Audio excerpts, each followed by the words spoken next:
अस्मदाचार्य पर्यन्तं वन्दे गुरु परम्परा।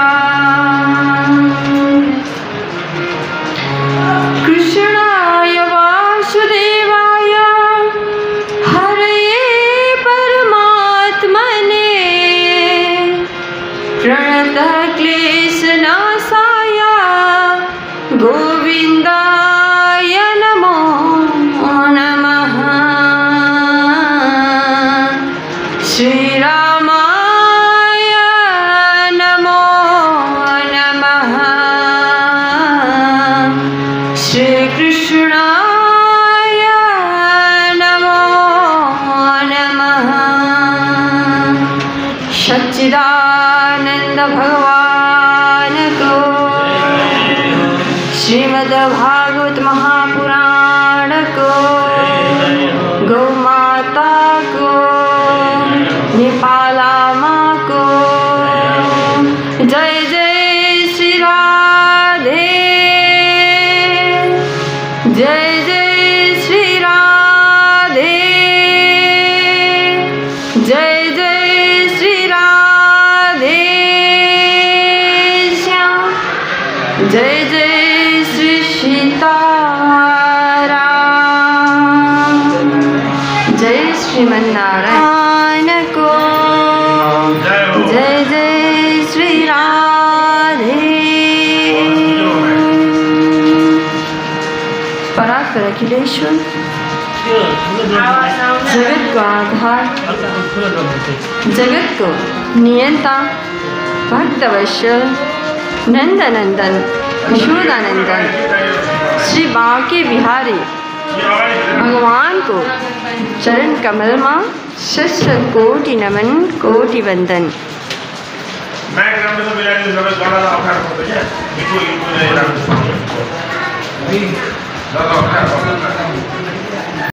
श्री को चरण कमल में सहस्र कोटि नमन, कोटि वंदन।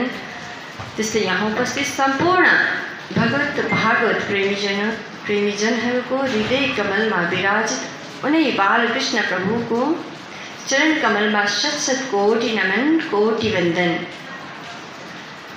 आज हामी श्रीमद् भागवत ज्ञान गंगा रूपी सत्संगमा सम्मिलित हुनका निमित्त यहाँ उपस्थित भइसकेका छौँ।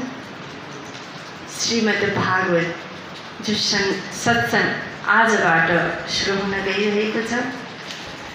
सत्संग जो सत्संग हामीलाई सहजै प्राप्त हुँदैन।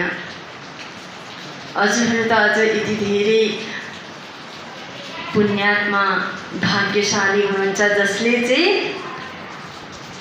नारायणीको तीरको बास पाउनु भएको छ, एउटा धामको बास पाउनु भएको छ, जुन बासको देवताहरू पनि लालायित हुने गर्नुहुँदछ। देवताहरू पनि लालायित हुन्छन् पृथ्वीको बासको निमित्त।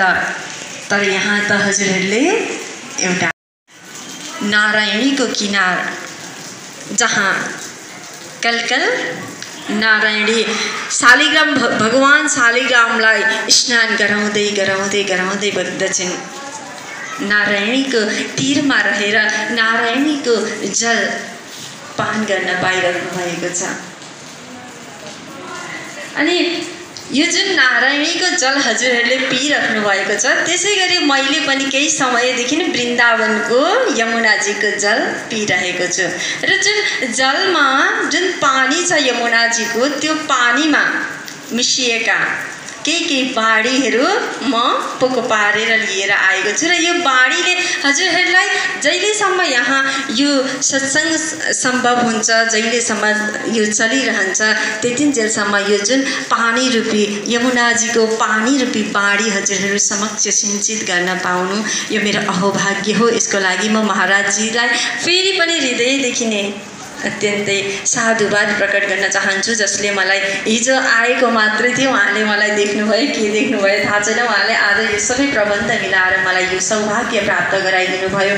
हजुरहरू समक्ष मैले 2 शब्द राख्न पाउनु मेरो लागि अहोभाग्य हो।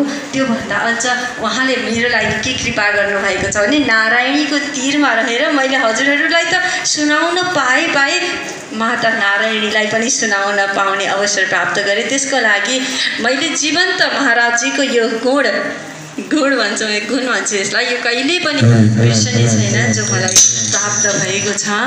फेरि पनि हजुरहरू सबैमा मेरो तर्फबाट जय श्री राधेको अभिवादन, जय श्रीमन्नारायण। हजुरहरू सम्पूर्णलाई आज हामीलाई यो सत्सङ्ग प्राप्त भएको छ। भाग्योदय न बहुजन्म सुनिर्जितेनः सत्सङ्गमं च लभेत भनेर श्रीमद् भागवतमा पनि वर्णन गरिएको छ। यो जो सत्सङ्ग छ, यो सत्सङ्ग हामीलाई तत्कालको पुण्यले प्राप्त हुँदैन। यो सत्सङ्ग प्राप्त हुनको लागि त हामीले कयौँ पटक जन्म लिनपर्छ, कयौँ पटक मर्नपर्छ।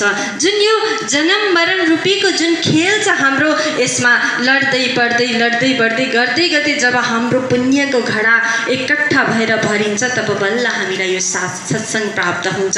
जसरी कसैले गएर सबैको आफ्नो आफ्नो पेसा हुन्छ, कसैले जागिर खान्छौँ, कसैले खेतीपाती गर्छौँ, कसैले आफ्नो गच्छ अनुसारको आफ्नो कार्य हामीले गरेको हुन्छौँ र त्यो कार्य गरे बापत हामीले केही धन पनि आर्जन गर्छौँ।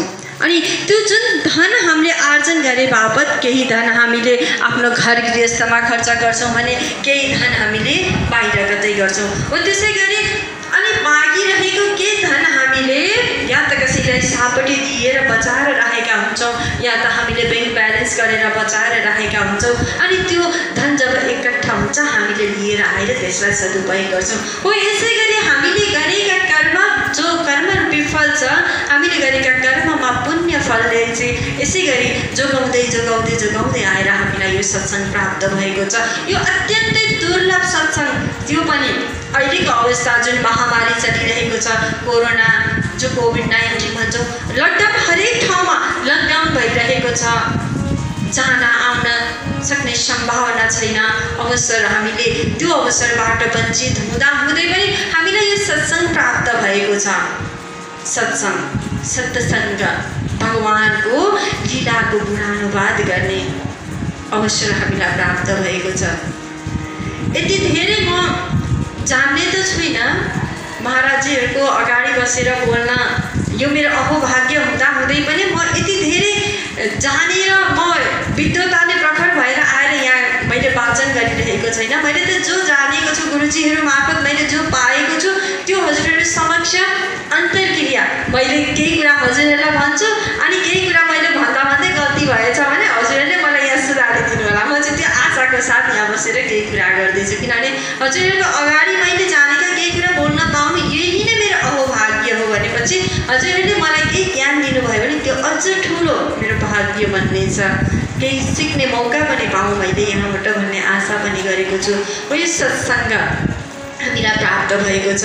अनि यहाँ सत्सङ्गमा एउटा विषयवस्तुलाई पक्रिनुपर्ने हुँदा मैले श्रीमद् भागवतलाई पक्रिएको छु। अहिले श्रीमद् भागवत जहाँ भक्ति, ज्ञान र वैराग्यलाई जागृत गर्न खोजिएको छ।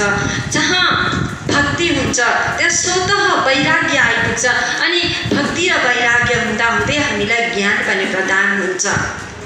अब भक्ति के हो त? भक्ति हामी भक्ति त गर्छौँ, तर भक्ति के हो त? हामीले भक्ति सुरुमा बुझ्नुपर्ने छ। भक्ति आजभोलि हामी भक्ति त गर्छौँ, तर कस्तो भक्ति गर्छौँ त भन्दा डरैडरको भक्ति गर्छौँ। हाम्रो काम के बनियोस् भन्नको लागि हामी भगवानसँग प्रार्थना गर्छौँ, हे भगवान मेरो यो काम बनिदियोस्, म हजुरलाई लड्डु चढाउनेछु। भगवान मेरो यो काम बनियोस्, म हजुरलाई यो गर्नेछु। भगवानसँग हामी सम्झौता गर्दैछौँ। आजको भक्तिमा हामीले एउटा व्यक्ति थियो, खोला नदीमा तर्दै थियो। तब जब तर्नै लागेको थियो उसले हेऱ्यो, डरायो, पानी परसम्म छ, गहिरो होला सायद पानी। भगवानसँग प्रार्थना गर्छ, भगवान यो नदी त मलाई पार गर्नु छ, जसरी पनि यो नदी पार मलाई सहजै गराइदिनु होला, म हजुरलाई 8 लड्डु ल्याएर चढाउनेछु। भगवानसँग प्रार्थना गर्छ। अब भगवानले पनि प्रार्थना सुनिदिनुहुन्छ, ठिकै छ। जब त्यो भक्त त्यो नदीमा प्रवेश गर्छ तब पानी धेरै छैन, सिर्फ घुँडासम्म मात्रै पानी छ। अब त्यो भक्त सोच्न लाग्छ, जब यति मात्रै पानी रहेछ, घुँडासम्मको मात्रै, म आत्तिएर भगवानलाई 8 लड्डु चढाउँछु भन्न लागे। फोकटमा मेरो 8 लड्डुको पैसा खेर गयो। अब दुखी हुन लागे त्यो भक्त। अब भगवानलाई 8 लड्डु चढाउनु पर्ने भयो, त्यहाँ पानी नै धेरै छैन। सोच्दै जान अगाडि बढ्दै थियो, मैले बित्थामा भगवानलाई लड्डु चढाउँछु भने नभएको पैसा खर्च हुने भयो। सोच्न लागे, अगाडि सोच्दै जाँदै थियो, अगाडि झन् ठुलो खाल्टो थियो, खाल्टोमा झम्नै पर्छ। अब त्यो पानी आइपुग्छ घाँटीसम्म। अब उसलाई निस्किन गाह्रो पर्न थाल्यो। अब भगवानसँग प्रार्थना गर्छ, हे भगवान, मलाई यहाँबाट जति सक्दो चाँडो निकालिदिनु, म हजुरलाई 8 लड्डु होइन 108 लड्डुको भोग लगाउने छु।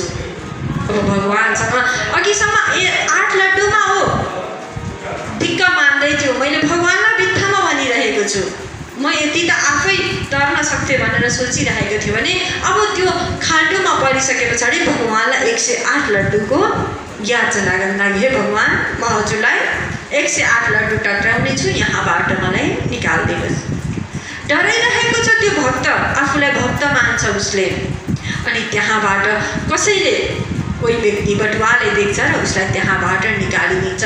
हाम्रो भक्ति पनि यस्तै हुँदै गइरहेको छ। हामीले भगवानप्रति हात जोड्छौँ, केही चिजको याचना गर्छौँ, केही चिज माग्छौँ भगवानलाई, अनि जब त्यो हाम्रो कामना पुरा हुन्छ तब सोच्छौँ, ए भगवानलाई नभनेको भए पनि काम बन्ने नै थियो, बन्थ्यो, शक्ति जान्थ्यो, भगवानलाई मैले बित्थामा सम्झेँ। यो भावना हामीमा पनि आउँछ। गाउँघरमा देख्छौँ जो धर्मात्मा छ, जो भगवानको पूजा बिहान बेलुकी सन्ध्या गर्छ, ऊ अत्यन्तै दुःखमा परेको हुन्छ। हामी देख्छौँ, हामी सोच्छौँ के जो भगवानको भक्त छ ऊ दुःखमा परिरहेको छ दिनदिनै, अनि जो चाहिँ भगवानको भजन गर्दैन, कीर्तन गर्दैन, यतिसम्म कि बिहान उठेर मुख पनि नधोइकन ऊ खान बस्छ, त्यो व्यक्ति चाहिँ सुखी छ। यही प्रश्न विदुरजीले मैत्रेयजीलाई सोध्नु भएको थियो। सुखाय कर्माय करोति लोको प्रश्न गर्नुभएको थियो। यो संसारमा सबै भगवानका सन्तति हौँ, हामी भगवानका सन्तान हौँ, तर पनि कोही सुखी र कोही दुखी किन छन् यहाँ? प्रभु, यसको उत्तर म जान्न चाहन्छु। विदुरजी जस्तो महात्माले पनि मैत्रेय ऋषिसँग यो प्रश्न सोध्नु भएको थियो भने हामी त साधारण तुच्छ जीवात्मा हौँ। तब मैत्रेय ऋषिले जवाब दिनुभएको थियो विदुरलाई, यो सबै भगवानको माया हो, एषां भगवतं माया। यो भगवानको माया हो, मायाले नै यो चलाएको छ। जो व्यक्तिलाई तिमीले सुखी देख्छौ विदुर, त्यो व्यक्ति पनि सुखी छैन, सिर्फ वो सुखको नाटक मात्र गरिरहेको छ। र जसलाई तिमी दुखी देख्छौ बरु असलमा सुखी त्यो छ, किनभने भगवानले त जो सुखी देख्छौँ हामी, जो भगवानको चरणको शरणमा जाँदैन त्यो व्यक्ति सुखी देखिए पनि ऊ सुखी हुँदैन। जो भगवानको चरणको शरणमा खोज्दै जान्छ, भगवानलाई जसले चाहना गर्छ, दुखी उसलाई दुःख त प्राप्त हुन्छ, तर बाह्य दुःख मात्रै हुन्छ, अन्तरङ्ग ऊ सुखी हुन्छ। किनभने भगवानले जब कसैलाई दुःख, हामीलाई यदि दुःख आइपर्छ भने हामीले खुसी हुन जान्नुपर्छ। किनभने एउटा बच्चाहरू कुनै एउटा चौरमा खेलिरहेका छन्, सबै गाउँका बच्चाहरू खेलिरहेका छन् भने म एउटी आमा हुँ अनि मेरो बच्चासँगै अरू कोही साथी उनीहरूको खेलिरहेका छन् भने तिनीहरूले केही गल्ती गर्छन् भने म पहिले गएर मेरो बच्चालाई मैले भेट्छु, मेरो बच्चालाई मैले गाली गर्छु। सोही प्रकार भगवानले पनि जसलाई आफ्नो नजिक ठान्नुहुन्छ, जो चाहिँ यो मेरो हो, यो मेरो निकट छ, यसले मलाई चाहन्छ, यसले मलाई बुझ्न खोज्छ भनेर जसलाई भगवानले विश्वास गर्नुहुन्छ उसको परीक्षा हर पल, हर क्षण, हर घडी भगवानले लिइ नै रहनुहुन्छ। र भक्ति भनेको पनि यही हो, भगवान प्रतिको समर्पण नै भक्ति हो। भक्ति गर्नलाई हामीले भगवानको लागि ठुलो ठुलो कार्य गर्न पर्दैन, सिर्फ मनमा हामीले कसैप्रति द्वेष भाव राख्नु भएन। आजभोलि के हुन्छ, हामी मन्दिर जान्छौँ, भगवानको लागि केही पैसा लिएर जान्छौँ, केही भेटी अनि फलफुलहरू हामी भगवानलाई चढाउनको लागि लिएर जान्छौँ। अनि तर जब फलफुल किन्नको लागि हामी पसलेको अगाडि जान्छौँ, भन्छौँ हामीले यो जुन फल लिन खोज्छौँ मन्दिरमा चढाउने हो, सस्तो भए चल्छ। दाम हेर्दैनौँ हामी, राम्रो भगवानलाई सिर्फ भगवानलाई चढाउने हो नि, त्यही भएर हामीले सस्तो खाले टिप्छौँ, लिएर हिँड्छौँ। भगवानलाई भेटी चढाउन पर्यो भने हामी जुन चाहिँ पुरानो नोट हुन्छ त्यही लगेर भगवानलाई हामी चढाउँछौँ अनि माग्छौँ भगवानलाई, भगवान मलाई राम्रो सन्तान दिनुहोस्, भगवान मलाई राम्रो बुहारी दिनुहोस्, मेरो सन्तानले अझ मेरो सन्तानको भविष्य उज्जवल बनाइदिनुहोस् भगवान भनेर हामी याचना गर्छौँ। भगवानको सामुन्ने गएर, भगवानको सामु गएर याचना त हामीले भगवानलाई नै गर्ने हो, यसमा कुनै दुई मत छैन। तर भगवानसँग पनि त हामीले सम्झौता गर्दाखेरि त्यही अनुसारको सम्झौता गर्नु पर्यो। तर हामी भगवानसँग सम्झौता गर्दाखेरि त्यो जुन हामीले आशा गरेका छौँ त्यो आशा अनुसारको सम्झौता हामीले भगवानसँग गर्न सक्दैनौँ। त्यसपछि भगवानले जब हामीलाई केही चिज दिनुहुन्छ त्यही सम्झौता अनुसारकै पाइन्छ। बुहारी त ल्याउँछौँ हामीले, कार ल्याउने बुहारी खोज्छौँ, संस्कार ल्याउने बुहारी पाउँदैनौँ हामीले। अनि यसै गरी चुक्दै जानुपर्छ। भगवानसँग हामीले केवल भक्ति गर्न जरुरी छ। अब श्रीमद् भागवत के हो त? श्रीमद् भागवत जो ग्रन्थ छ हजुर सबैलाई ज्ञात भएकै कुरा हो। श्रीमद् भागवत भनेको यो सिर्फ ग्रन्थ होइन, यो त भगवान श्री कृष्णको आत्मा हो। जब भगवान स्वधाम जानै लाग्नु भएको थियो, अब भगवानले धराधामलाई छोडेर आफ्नो स्वधाम जानको लागि हुन्छ भगवानको सामने भन्नुहुन्छ, रुनुहुन्छ, कराउनुहुन्छ। भगवान हजुर साकार हुनुहुन्थ्यो, हजुर निराकार हुनुहुन्थ्यो, साकार रूप लिएर आउनु भएको छ। हजुर कहाँ हुनुहुन्थ्यो पनि थाहा छैन हामीलाई, कहाँ बस्नुहुन्थ्यो, के गर्नुहुन्थ्यो हामीले हजुरलाई देखेकै थिएनौँ। आज आकार दिएर हजुर आउनु भएको छ, अब फेरि जान खोज्दै हुनुहुन्छ। हामीले कसरी यो कुरालाई स्वीकार्न सक्छौँ? प्रभु हजुर नजानुहोला, हजुरले हामीलाई छोडेर जानै सक्नुहुन्न।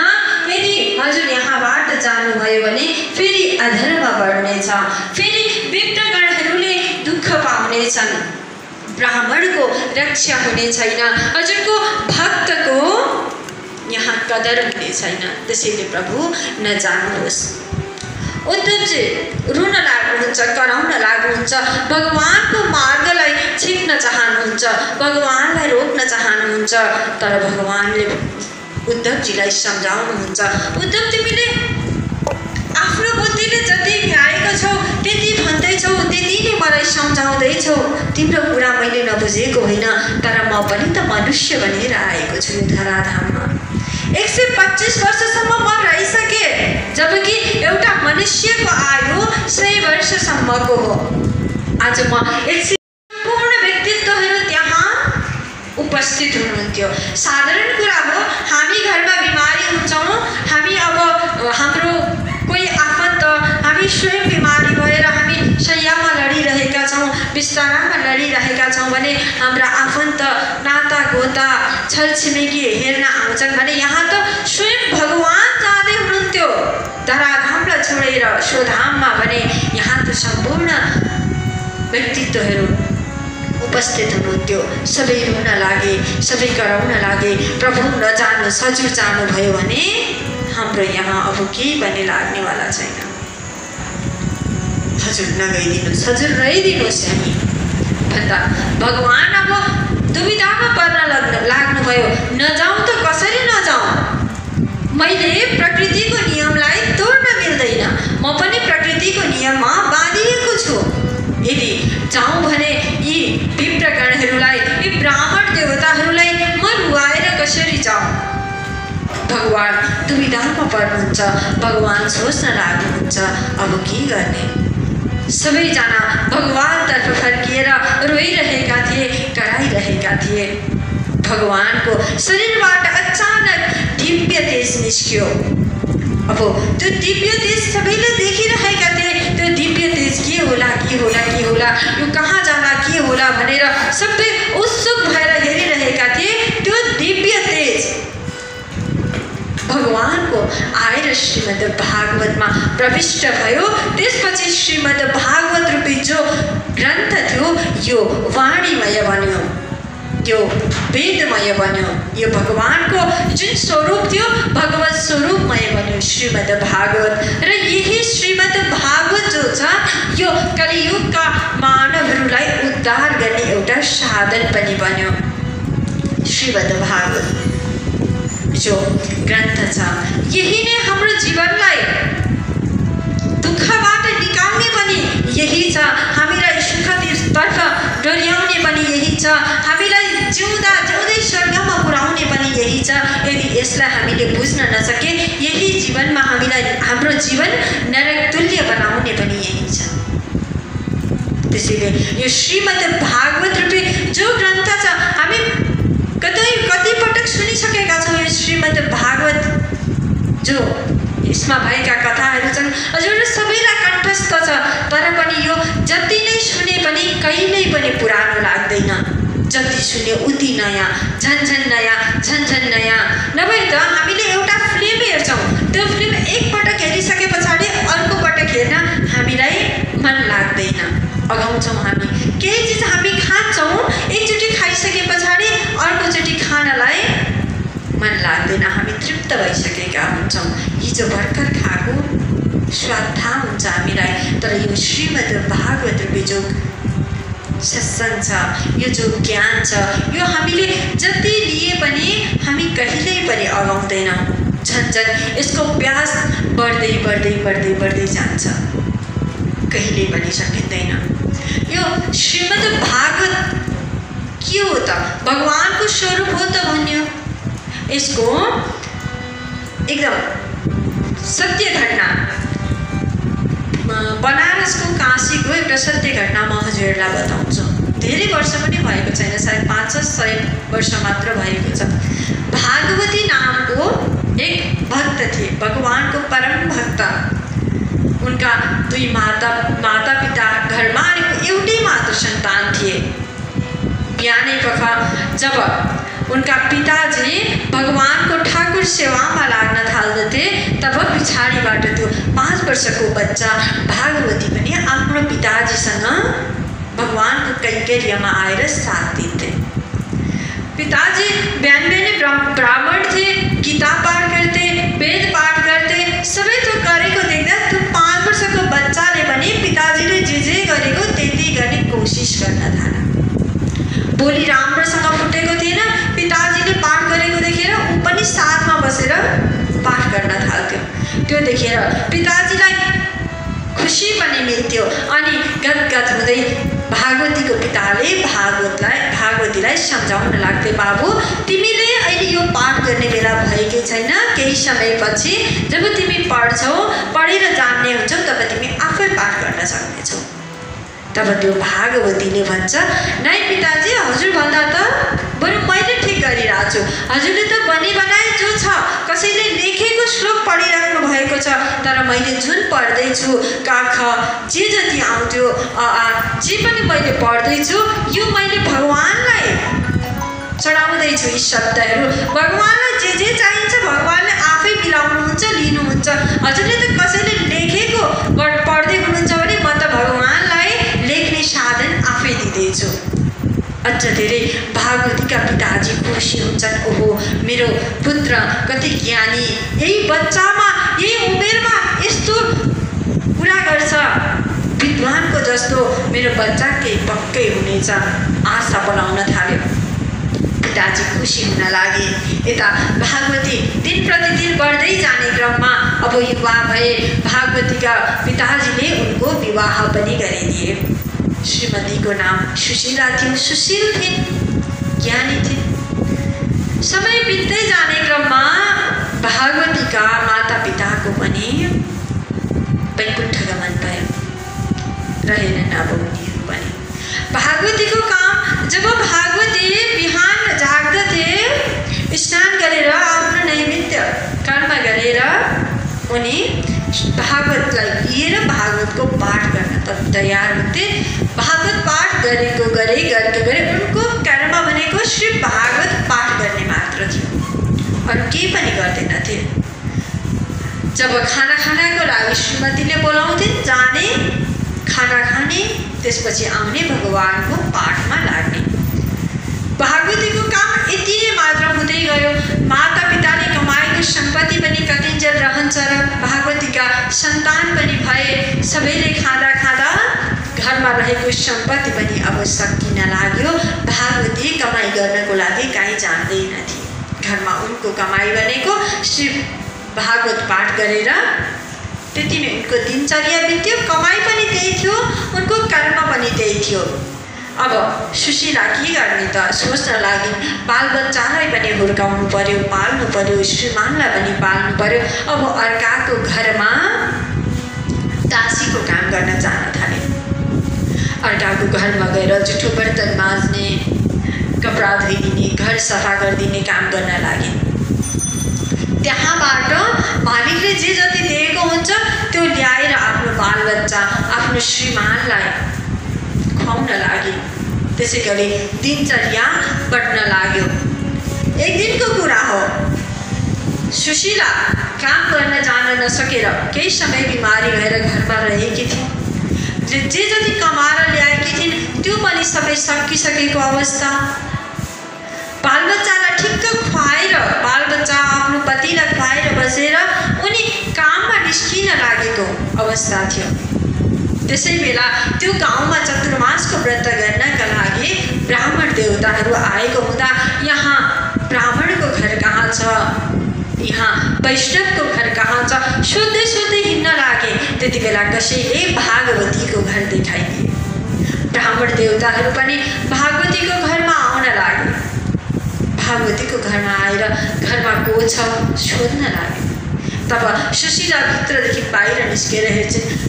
ब्राह्मण देवताहरू अब के गर्ने, लिएर जान्छन् भित्र, आसनमा बसाउँछिन्। त्यसपछि पानी ल्याएर सबैलाई पानी पिलाउँछिन्। अब ब्राह्मण देवताहरू भन्न लाग्छन् कि हामीलाई अत्यन्तै भोक लागेको छ। तब अब अश्रुपात हुन लाग्छ, रुन लाग्छन् सुशीला। किनभने ब्राह्मण देवताहरू घरमा आएका छन्, पानी सिवाय दिनको लागि केही पनि छैन उनीसँग। अब रुन लाग्छन्। ब्राह्मण देवताहरूको अगाडि माफी माग्छिन्, क्षमा याचना गर्छिन्। म हजुरहरूलाई केही पनि चिज खुवाउनको लागि असमर्थ छु, पानीदेखि बाहेक केही पनि छैन। मेरो श्रीमान बिहानदेखि बेलुका जब जाग्छन् नसुत्तुन्जेलसम्म उनको कर्म, उनको कार्य भनेको सिर्फ श्रीमद् भागवतको पाठ गर्नु मात्रै हो, त्योदेखि बाहेक केही पनि गर्दैनन्। मैले कसैको घरमा गएर चुलो चौका गरेर जे जति ल्याएको हुन्छु त्यसैले खुवाएर आजसम्म बचाएको छु बालबच्चालाई, श्रीमानलाई। अब म हजुरहरूको लागि सेवा गर्न लाचार छु प्रभु भनेर रुन लागेको देखेर ब्राह्मण देवताहरू त्यति पानीले तृप्त भएर आशीर्वाद दिन्छन् सुशीलालाई कि चाँडै भगवानको कृपा तिमी माथि वर्षेको हेर्न पाऊ। ब्राह्मण देवताहरूको आशीर्वाद त्यो पाएर ब्राह्मण देवताहरू पनि त्यहाँबाट निस्केर जान्छन्। अब यता सुशीलालाई रिस उठ्न थाल्यो। जबसम्म मातृशक्तिलाई रिस उठ्दैन तबसम्म देवी रिस उठे पछाडि मातृशक्ति पनि कालीभन्दा कम हुँदैन। अब अघिसम्मको माता देवी, माता सीता अब काली रूपमा प्रकट भएर भागवतीको अगाडि प्रस्तुत हुन लाग्नुभयो। गएर पतिसँग लडाई गर्न लाग्नुभयो। तिमी कस्तो पति हौ जसले ल्याएर कमाएर ल्याएर स्वास्नी छोराछोरी पाल्नु पर्नेमा उल्टो स्वास्नीले ल्याएर तिमीलाई पाल्दा पनि आज तिमीलाई अलिकति लज्जा छैन। तिमी कुन कस्तो पति हौ? तिमी के गर्छौ? यो भागवत पढेर तिमीलाई के हुन्छ? आजसम्म तिमीले के पायौ यो भागवतबाट? अब तिमीलाई यो घरमा बस्ने कुनै पनि अधिकार छैन। यो घरबाट तिमी निस्केर अब गइहाल। अब तिमीले यो घरमा बस्ने एकछिन पनि बस्न पाउँदैनौ, गइहाल यहाँबाट। बिसाउन लाग्दैन सुशीला, फटकार्न लागिन्, गाली गर्न लागिन् पतिलाई, केही बोल्दैनन् बिचारा भागवती। आज सुशीलाको मनमा पनि क्रोध, अत्यन्तै क्रोध भरिएको छ, किनभने घरमा आएका ब्राह्मण देवताहरूलाई सत्कार गर्न पाएकी थिइनन्। सुशीलाको क्रोध पनि जायज थियो त्यहाँ, त्यसैले भागवती केही पनि बोलेनन्, चुपचाप लागेर बसिरहेका थिए। आज सुशीलालाई रिस उठ्यो, जहिले तैले भागवत जहिले तैले भागवत भनेर 4वटा पत्ता निकालेर च्यातेर फालिदिए। त्यो च्यातिएको पत्तालाई पनि लिएर भागवतीले त्यो पत्तालाई पनि जुन च्यातेर फालिदिएकी थिइन् सुशीलाले त्यसलाई पनि राखेर च्याप्न थाले। पत्नीले पतिको कलरमा समातेर घरबाट बाहिर निष्कासित गरिदिए। अब भागवती रुँदै रुँदै गङ्गाको किनारतिर जान लागे। रुँदै रुँदै गएको देखेर अब भगवान माथिबाट हेर्नुहुन्छ, आज मेरो भक्त विपत्तिमा परेको छ, अब मैले त केही न केही गर्नै पर्छ। आजसम्म यत्रो वर्षसम्म मेरो भक्तले मेरो लागि सेवा गर्यो, सिर्फ मेरो नामको जप गर्यो। आज यही मेरो भक्त दुःखमा छ, आज यही मेरो भक्त कष्टमा छ। अरे एउटा मजदुरले त काम गरेको मजदुरीको फल पाउँछ भने यो त मेरो भक्त हो, आजसम्म मैले यसलाई केही पनि दिन सकिनँ भनेर भगवान विक्षुब्ध हुनुहुन्छ। जगत मजदूरी देते हैं क्यों राखे भगवान। अरे जगत त मजदुरीको फल दिन्छ भने भगवानले किन राख्नुहुन्छ? छटपट उठेर माता लक्ष्मीलाई भन्न लाग्नुहुन्छ, ए लक्ष्मी, तिमीसँग जे जति द्रव्य छ, जे जति सुन छ, एउटा टोकरीमा हाल्देऊ।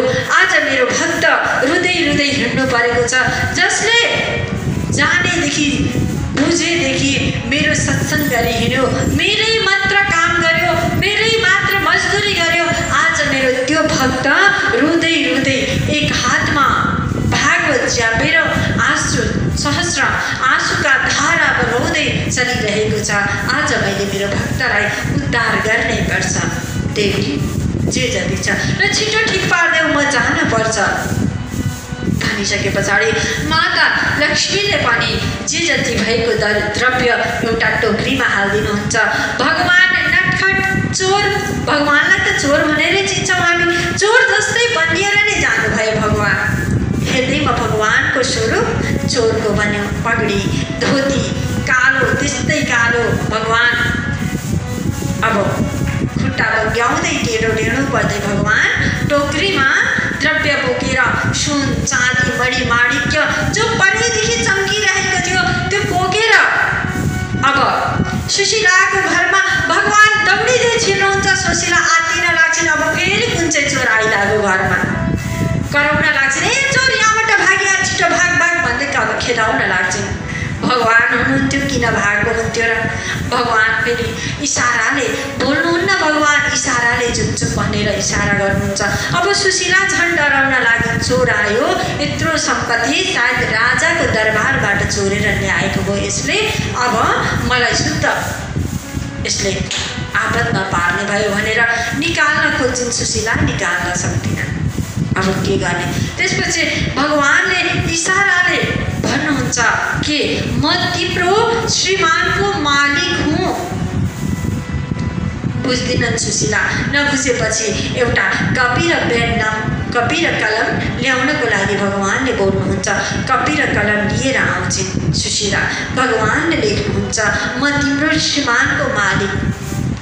आजसम्म उसले मेरो मजदुरी गर्यो, मैले कहिल्यै पनि उसको लागि मजदुरीको फल लैजाऊ पनि उसले तिम्रो श्रीमानले पनि मसँग मजदुरीको फल कुनै दिन पनि मागेन, न मैले नै दिए न उसले नै माग्यो। आज मलाई थाहा भयो, कसैले मलाई आज सूचना दियो कि मेरो जो कामदार हो त्यो आज दुःखमा छ। आज उसलाई घरबाट उसको पत्नीले निकाल्दिएकी छिन् भन्ने जब मलाई कसैले सूचना दियो म रहन सकिनँ, त्यसैले म आएँ। प्रबल प्रेम के पाले पड़कर प्रभु को नियम बदलते देखा, अपना मान भले टल जाए भक्त का मान न टलते देखा। भगवान को मान जोसुकैले राखोस् या नराखोस् भगवानलाई केही फरक पर्दैन, तर यदि भगवानको भक्तको कसैले इज्जत गर्दैन भने भगवानलाई त्यो सहन हुँदैन, भगवानले सहन सक्नुहुन्न। आज भागवतीको मानमाथि आँच आएको हुनाले भगवान स्वयं आउन पर्यो। अनि जब कागजमा भगवानले म तिम्रो श्रीमानको मालिक भनेर लेख्नुभयो, त्यो सुशीलालाई चिठी दिनुभयो र अर्को चिठीमा लेख्नुभयो, हे भागवती म तिम्रो मनमोहन, तिमीले आजसम्म मेरो गान गायो, आजसम्म तिमीले मेरो कर्म गर्यौ, मजदुर बनेर मेरो काम गर्यौ, तिमीले मेरो नाम लियो।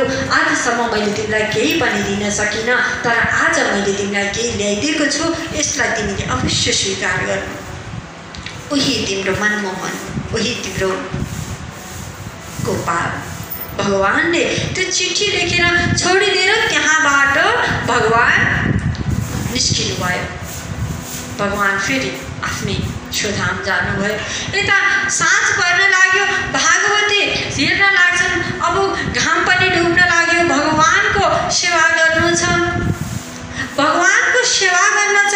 अब भन्ने जब स्मरणमा आयो, जब भागवतीको दिमागमा आयो पत्नीले मलाई घरबाट निकालेकी हुन् भन्ने कुरा पनि बिर्से भागवतीले। भगवानको सेवा गर्नको लागि, भगवानको कैङ्कर्य गर्नको लागि भागवती फेरि फर्किएर घरतर्फ आउन लाग्छन्। यता भागवतीकी श्रीमती जुन मणिमाणिक्य जुन त्यो मणि पाएर बसेकी थिइन्, एउटा डल्लो बेच्न लिएर गए।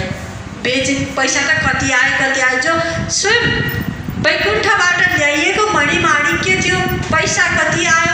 पैसा आइसके पछाडि घरमा त्यही अनुसारको सामान पनि ल्याइन्, आफ्नो लागि लत्ता कपडा, छोराछोरीको लागि।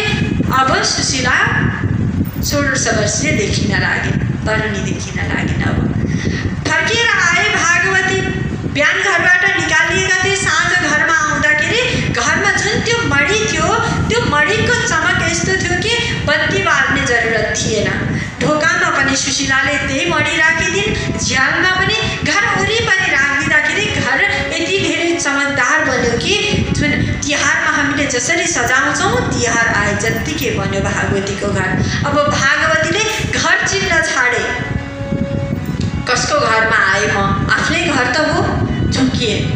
फेरि हेर्छन् घर अगाडिको वृक्ष त त्यही हो, के भएछ आज यस्तो, अचम्ममा परेर भागवती जब घरमा गए तब पत्नीले ढुक्का खोल्छिन्, सुशीलाको रूप। बिहान जब घरबाट निकालेकी त्यो कालीको स्वरूप देखेका थिए भागवतीले, अब साक्षात् लक्ष्मीको स्वरूप देख्न थाले। अचम्ममा परे, यो के भएको, के हो यस्तो भनेर क्वेसन गर्न थाले, प्रश्न सोध्न लागे। तब भागवतीकी श्रीमती सुशीला केही पनि बोल्दिनन्, भित्र लिएर जान्छन्। आज सँगै पतिसँगै आफ्नो श्रीमानसँगै रहेर भगवानको सेवा पनि गर्न खोज्दैछन्, के भएको हो। अनि त्यसपछि भागवतीले भगवानको सेवा गर्न भन्दा पनि पहिले भन, यो अचानक परिवर्तन कसरी आयो यहाँ, यो परिवर्तनको बारेमा पहिले तिमीले मलाई बताऊ, त्यसपछि बल्ल भगवानको सेवा गरौँला। तब भागवती कि पत्नी सुशीला भन्छन्, कोही एउटा चोर जस्तो व्यक्ति आएको थियो, ढाकीमा यो सबै चिज बोकेर लिएर आएको थियो, मैले यहाँबाट चोर भनेर भगाउन पनि खोजेँ तर भागेन। सोधे, बोल्दैन, कागजमा के लेखेर गएको छ, हजुरलाई पनि एउटा चिठी छोडिदिएको छ, चिठी हेर्नु होला पहिले, ल्याएर चिठी दिन्छन् सुशीलाले आफ्नो पतिलाई। त्यो चिठी हेर्दाखेरि त्यो अक्षरमा अब भागवतीले त मनमोहनलाई चिनिसके। भगवान जो साक्षात भागवतीको घरमा आउनु भएको थियो। रुन लाग्छन्, हा भगवान फेरि आएर मलाई एकपटक दर्शन दिनुहोस्। रुन लाग्छन्। सुशीलाले अझ पनि पत्याउँदैनन्। यदि हजुरका भगवान यहाँ आएको भए किन नबोलिकन जानुभयो त? के त पक्कै बोल्नुहुन्थ्यो। भगवान आएको होइन, अझै पनि हजुर भ्रममा हुनुहुन्छ। हजुरको मालिककोमा काम गर्न जानुहुन्थ्यो अरे, तिनै मालिकले आज ल्याएको। हजुर त म सोझो भन्थेँ, तर हजुर त सोझो हुनुहुन्न रहेछ। मलाई छलेर काम गर्न जाने अनि काम गरेको परिश्रम पनि नल्याउने। हजुर त यतिसम्मको टेढो हुनुहुँदो रहेछ श्रीमान भनेर आफ्नो श्रीमानलाई भन्न लाग्छन् सुशीला। तब आज मनको बात टुटिसकेको थियो भागवतीको। भागवती रोन लागे। तिमीले चिन्न सकेनौ मेरो प्रभुलाई सुशीला भनेर सम्झाउन लाग्छन्। तब सुशीला भन्छन्, त्यसो भए यदि भगवानले साक्षात आउनु भएको भए किन बोल्नु भएन? एक शब्द त बोल्नु पर्थ्यो, तर बोल्नु भएन। त्यो व्यक्ति हजुरको मालिक नै हो भन्न लाग्दा भागवती हृदय भन्छन्, भगवान किन बोल्नु हुँदैन थियो र सुशीला? अवश्य बोल्नुहुन्थ्यो, तर भगवानले जुन बोल्नका लागि हर व्यक्तिलाई जिब्रो चाहिन्छ। तिमीले त रिसमा आएर भागवत च्यात्दाखेरि भगवानको जिब्रोलाई नै च्यातिदिएको थियो त, कसरी भगवान बोल्नुहुन्छ? तब सुशीला पनि रुन लाग्छिन्। ओहो, मबाट कत्रो पाप भएछ। मैले त रिसमा आएर भागवतलाई च्यातिदिए। भागवत साक्षात भगवानको स्वरूप हो भन्ने नै मलाई ज्ञात थिएन। आज बल्ल मलाई यो ज्ञात भयो। आज बल्ल मलाई थाहा भयो कि श्रीमद् भागवत साक्षात भगवानको स्वरूप हो, भगवानको विग्रह हो। मलाई थाहा थिएन प्रभु भनेर आज सुशीला पनि भगवानको सामुमा गएर रुन लाग्छिन्, कराउन लाग्छिन्। भगवान लक्ष्मी नारायण बनेर आएर भागवती र सुशीलालाई दर्शन दिएर त्यहाँबाट अन्तर्ध्यान हुनुहुन्छ। यो सत्य घटना हो, जो विश्वनाथको काशीमा घटेको घटना हो। त्यसैले श्रीमद् भागवत महापुराण जो छ यो प्रत्यक्ष भगवानको विग्रह हो। श्रीमद् भागवताख्योऽयं प्रत्यक्ष कृष्ण एव हि। र जसले श्रीमद् भागवत जो ग्रन्थलाई देखेर पनि मैले भगवानलाई देखेको छुइनँ, मैले भगवानलाई जानेको छुइनँ, भगवान के हो, भगवान खै भन्छ भने त्यसलाई दोष पनि लाग्छ भनेर श्रीमद् भागवतमा लेखिएको छ। त्यसैले सकिन्छ श्रीमद् भागवत जो कथा छ हामी दिनहुँ श्रवण गरौँ, श्रवण गर्न सक्दैन, पाठ गरौँ, पाठ गर्न पनि सक्दैनौँ। कम्तीमा हामीले स्पर्श गरेर हाम्रो शिरले एकपटक श्रीमद् भागवतलाई दिनमा एकपटक छौँ। श्रीमद् भागवतमै लेखिएको छ। त्यसैले श्रीमद् भागवत ग्रन्थ जो छ भगवानको प्रत्यक्ष वाङ्मय विग्रह हो। आउनुहोस् अब एउटा भजन श्रवण गरेर हामी फेरि कथामा प्रवेश गरौँ। भक्तवत्सल भगवानको श्रीमद् भागवत महापुराणको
वचनले प्रभु नाम गाऊँ।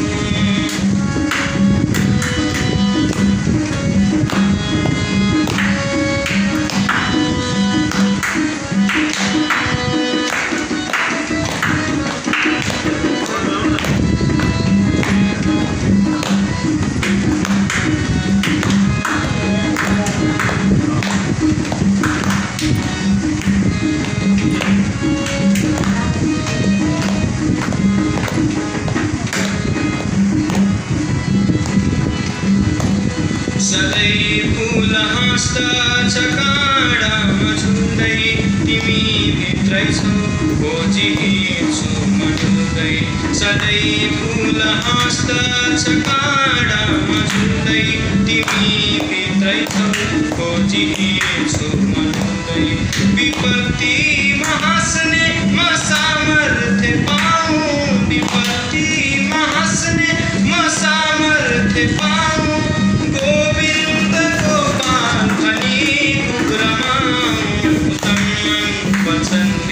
प्रभु नाम गाऊँ, तन मन वचनले प्रभु नाम गाऊँ। हरे राम हरे कृष्ण भन्दै रमाऊँ, तन मन वचनले।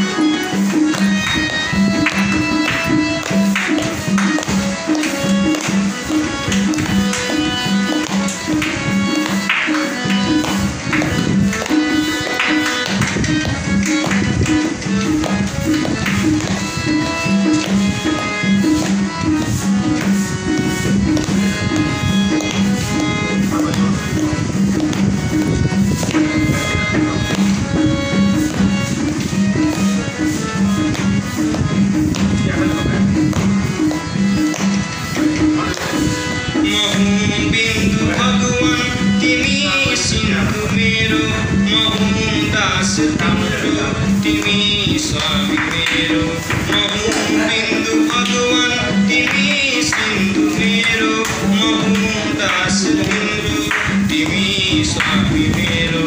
म जस्तो छुटेछु अरू के भनाऊँ, म जस्तो छुटेछु अरू के भनाऊँ। सधैँ कृष्ण के सब भनी दिन बिताऊँ, तन मन वचनले प्रभु नाम गाऊँ, तन मन वचनले प्रभु नाम गाऊँ। हरे राम हरे कृष्ण भन्दै रमाऊँ, तन मन वचनले प्रभु नाम गाऊँ, तन मन वचनले प्रभु नाम गाऊँ। हरे राम हरे कृष्ण भन्दै रमाऊँ, तन मन वचनले।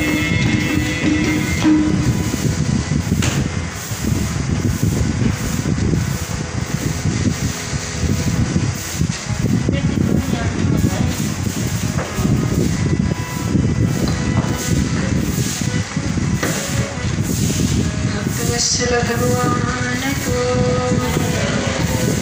सच्चिदानंद भगवान को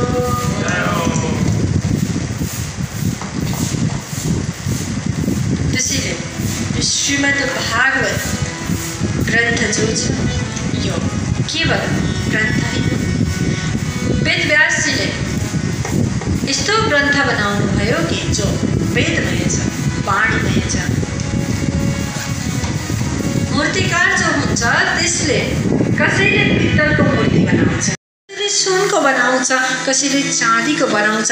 त्यही मूर्तिकार हुनुहुन्थ्यो वेदव्यासजी पनि, जसले भगवानको स्वरूप वाङ्मय बनाइदिनु भयो, वाणीमय बनाइदिनु भयो।